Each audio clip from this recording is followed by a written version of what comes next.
Aquella mañana, el cielo estaba tan blanco que no podía distinguirse el horizonte.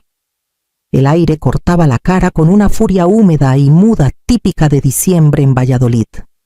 Salí con mi bata y las zapatillas puestas solo para tirar la bolsa de basura antes de poner la cafetera. Pero al abrir la puerta me congelé.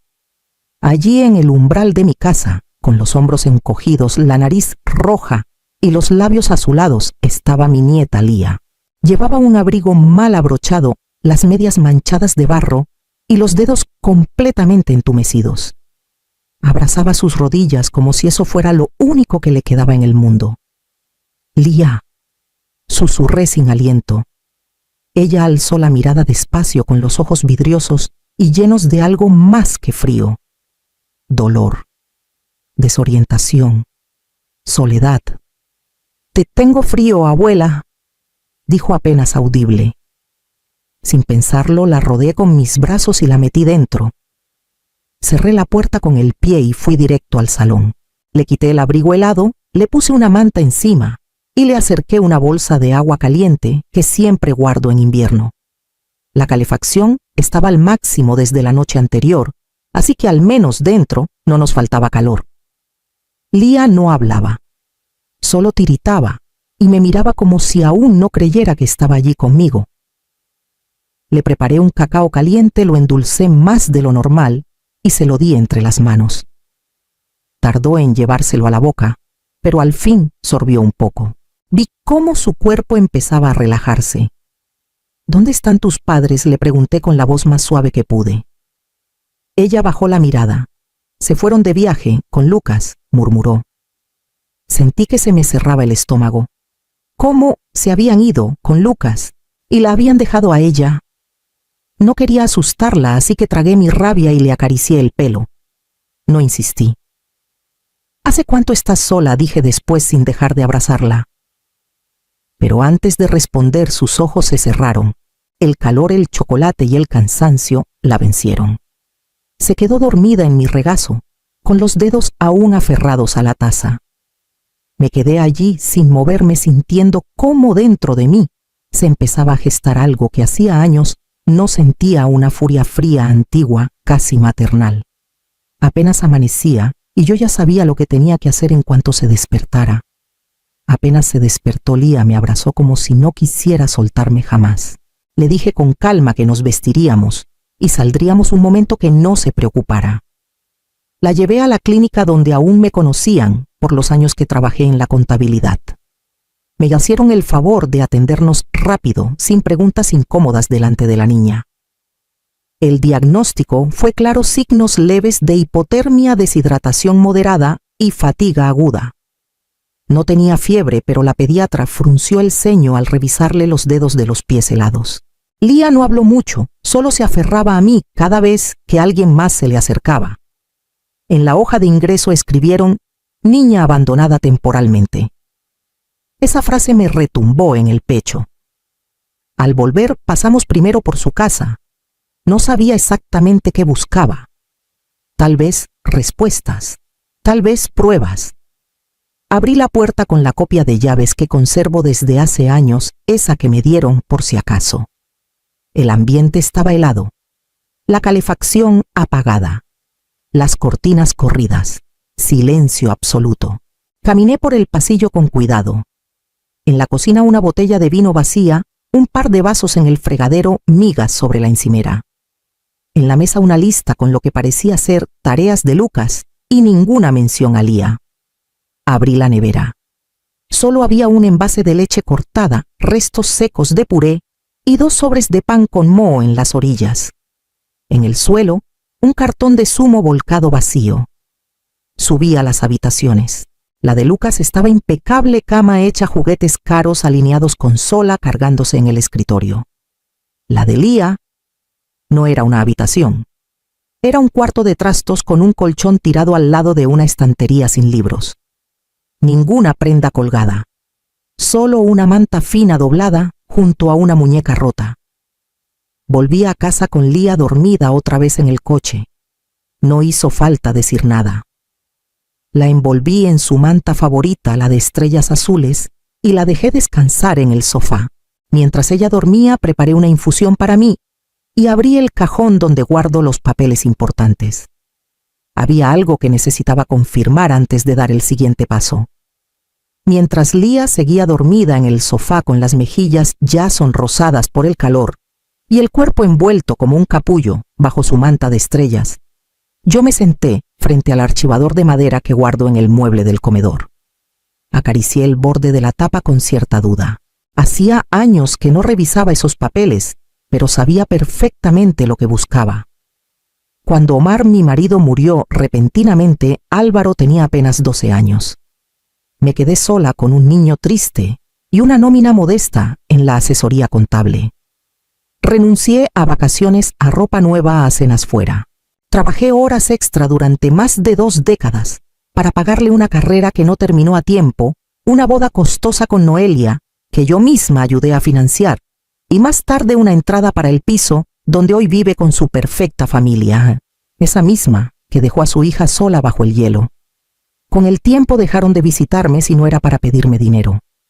La Navidad pasada ni siquiera me invitaron, pero me escribieron para preguntarme si podía ayudarles con una avería del coche. Y yo como siempre dije que sí. Pero en silencio, desde que nacieron mis nietos había ido depositando dinero en una cuenta infantil, una que abrí con mi nombre, y el de ellos para el futuro estudio salud, lo que necesitaran. Nunca les hablé de ella. Era mi modo de proteger algo que aún sentía mío.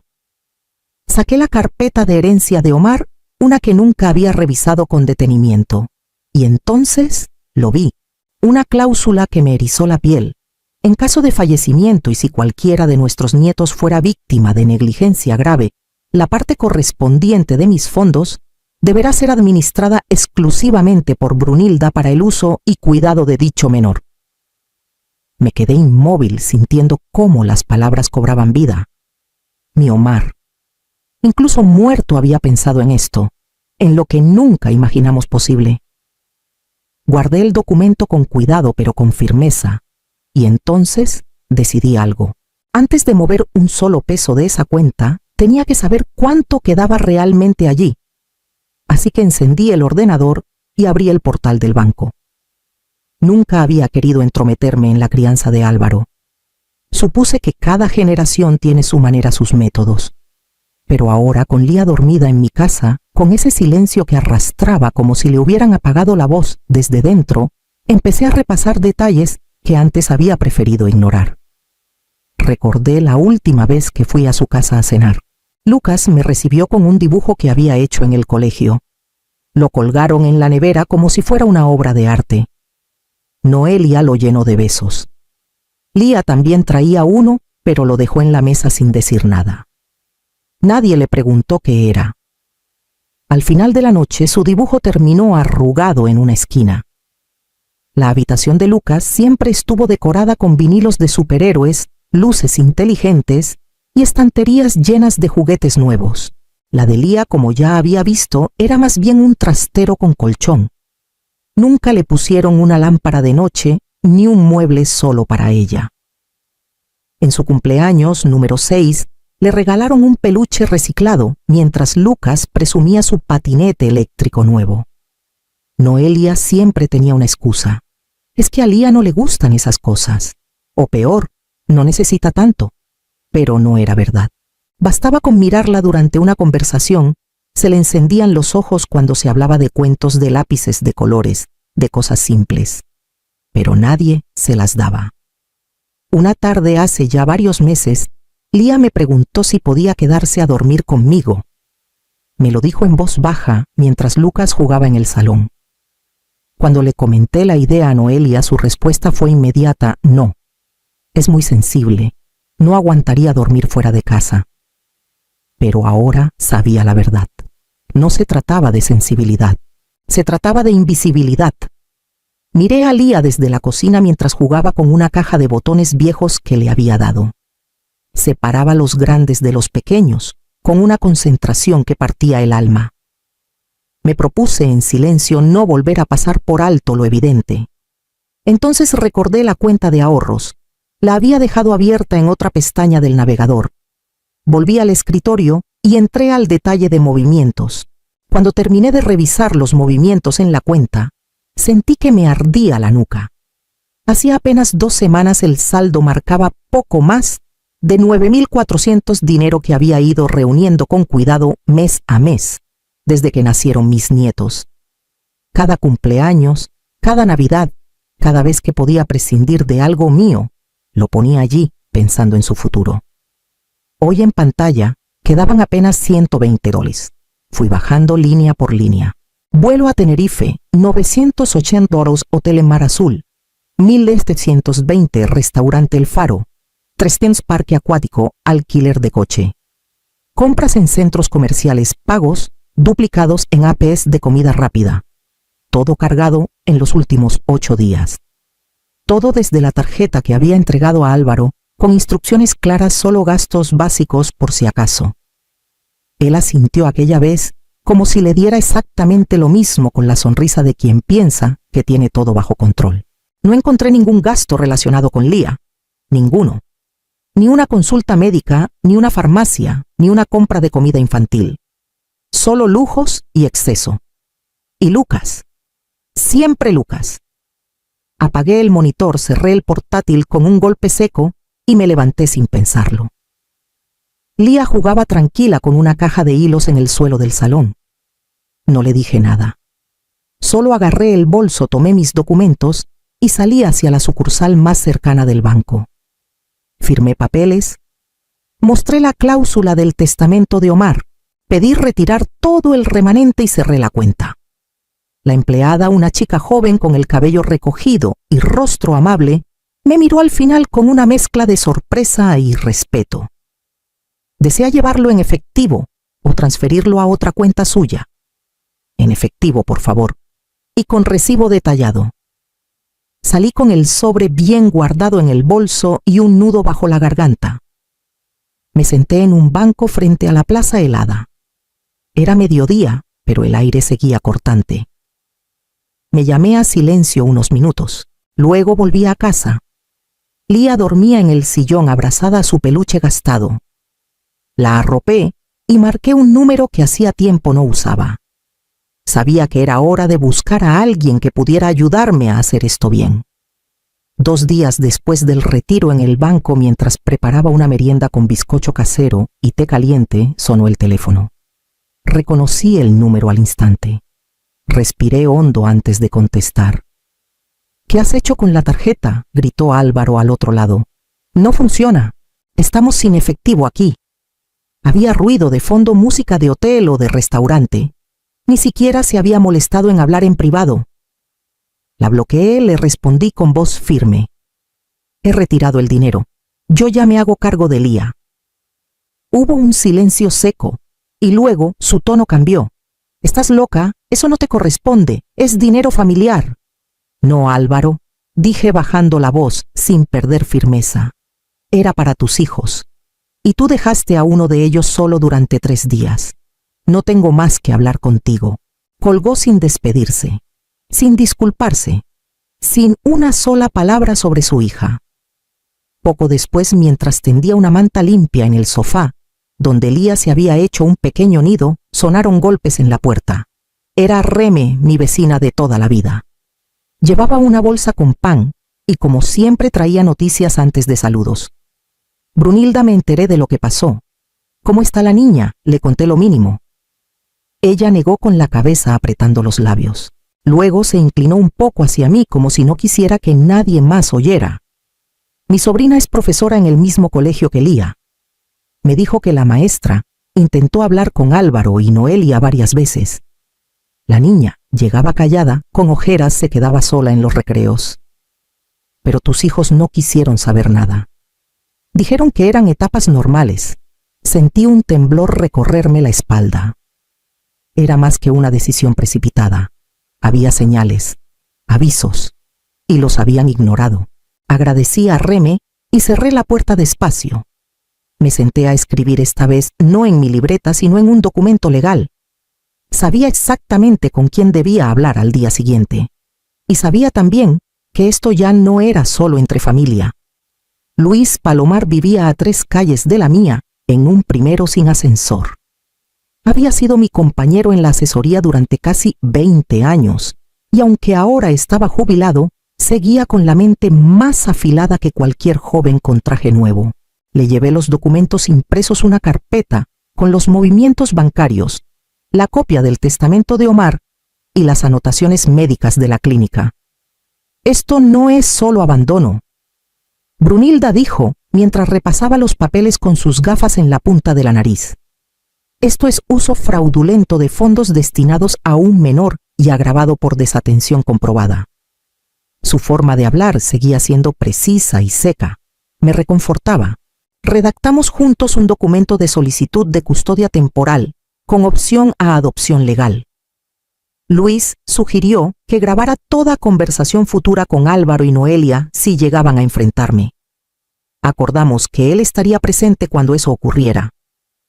Antes de marcharme le pregunté si conocía alguna psicóloga de confianza que pudiera evaluar a Lía sin hacerle daño.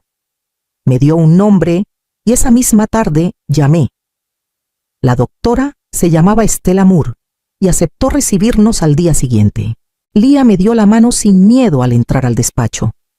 Durante la sesión, mientras la doctora me pedía que esperara fuera, Lía dibujó. Después Estela me enseñó los dibujos. Uno en particular me dejó sin aire una casa sin ventanas, con barrotes en la puerta, y un árbol a un lado con una sola hoja. La figura de una niña muy pequeña estaba de pie en la acera. ¿Qué significa para ti ese dibujo?, le pregunté con cuidado cuando llegamos a casa. Lía me respondió sin pensarlo. Esa era la casa de antes. La hoja soy yo. Pero ahora tengo más calor. Me quedé en silencio. Esa niña no solo había sido ignorada, la habían silenciado. Y yo estaba decidida a no permitir que volvieras a ocurrir. Luis llamó esa noche. Ya tenía los documentos listos. Solo faltaba esperar el regreso de Álvaro y Noelia para entregarlos. Y esta vez, con todo en regla. Regresaron un miércoles por la tarde. Me llamaron desde la estación y exigieron ver a Lía inmediatamente. Yo ya había hablado con Luis, quien insistió en que no debía verlos a solas. Así que concertamos una cita en su despacho que había desempolvado solo para esta ocasión. Lía se quedó en casa con Estela, la psicóloga, que se ofreció a acompañarla esa tarde. Llegué al despacho con el corazón apretado, pero con los documentos firmados en el bolso. Luis me esperaba ya sentado con la grabadora encendida discretamente en el cajón de su mesa. Álvaro y Noelia entraron sin saludar. Venían bronceados con gafas de sol colgando del cuello y gestos de superioridad. Tú nos amargaste las vacaciones, soltó Álvaro sin siquiera sentarse. No. Vosotros abandonasteis a una niña de 6 años, respondí con la voz controlada. Exageras, intervino Noelia. Lía está bien. Es más fuerte de lo que parece. Solo no encaja. Luis carraspeó, sacó una hoja y les pidió que leyeran antes de continuar. Les entregó la solicitud de cesión de custodia, detallando todo: negligencia, uso indebido de fondos, testimonio de la escuela, evaluación psicológica. Ellos no la miraron siquiera. Álvaro alzó las cejas. ¿Y qué? ¿Nos vas a denunciar? Si es necesario, sí, respondió Luis con calma. Pero pueden firmar aquí y evitar que esto escale más. Lía está con Brunilda y quiere quedarse. Fue entonces cuando Noelia soltó lo que jamás esperé oír: nunca quise tener hija. Fue un error desde el principio. Yo solo quería un niño. Luis activó el botón de la grabadora sin que se dieran cuenta. Álvaro, lejos de sorprenderse, suspiró. Pues mejor que se quede con vosotros, pero no esperéis nada más de nuestra parte. Firmaron, uno tras otro, sin preguntas, sin un solo gesto de arrepentimiento. Luis cerró la carpeta, me miró. Yo asentí, aunque por dentro sentía una mezcla de alivio y náusea. Mientras salían por la puerta, Noelia aún tuvo el descaro de decir: al menos ahora podemos centrarnos en Lucas. Él sí vale la pena. Y fue en ese momento cuando entendí que Lía no era la única víctima de esa casa. Llevé los dibujos de Lía a la consulta de Estela como habíamos acordado. Eran hojas arrugadas, muchas con trazos fuertes, como si el lápiz hubiera querido atravesar el papel. Casas sin puertas, camas vacías, un sol detrás de rejas, y siempre en una esquina una figura pequeña, abrazándose las piernas. Estela los revisó uno por uno en silencio. Luego alzó la vista con los ojos húmedos. Estos dibujos no solo son expresión, son testimonio. Deberíamos compartirlos. ¿Compartirlos? Hay una exposición próxima sobre infancia ignorada. Podrían formar parte. Quizás ayuden a otras Lías. No lo dudé. Y una semana después algunos colegios locales comenzaron a compartirlos en redes. Uno lo tituló Cuando nadie te ve, pero tú sigues sintiendo. Otro escribió, ¿cuántas Lías hay en nuestras aulas? No pasó mucho tiempo hasta que los medios se fijaron.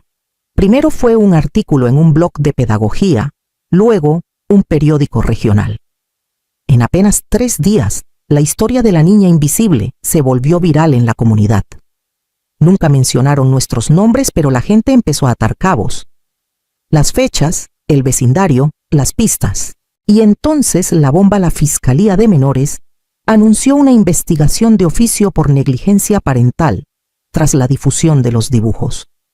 Incluso los servicios sociales se acercaron al colegio de Lía. La prensa local empezó a pedir entrevistas. Algunos padres exigieron explicaciones a la dirección del colegio. Otros comentaban en redes cómo alguien deja a una niña sola en pleno invierno para irse de viaje. Y aunque nosotros no hablábamos todo, apuntaba a una verdad que ya nadie podía ignorar. Mientras tanto, Lía empezó a dormir mejor. Se aferraba a su manta azul y a la voz de un audiocuento antes de cerrar los ojos. A veces me pedía papel y lápices antes de cenar. Y en uno de esos dibujos nuevos, me vi por primera vez sentada a su lado con una taza de té en la mano y un sol completo sobre nosotras.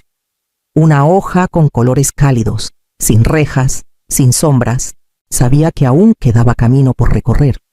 Pero ese dibujo fue la promesa de que algo estaba empezando a sanar.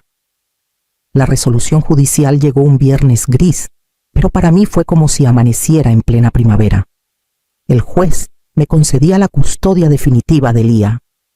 Leí el documento varias veces con manos temblorosas como si no pudiera creer que por fin la justicia tuviera forma de papel timbrado.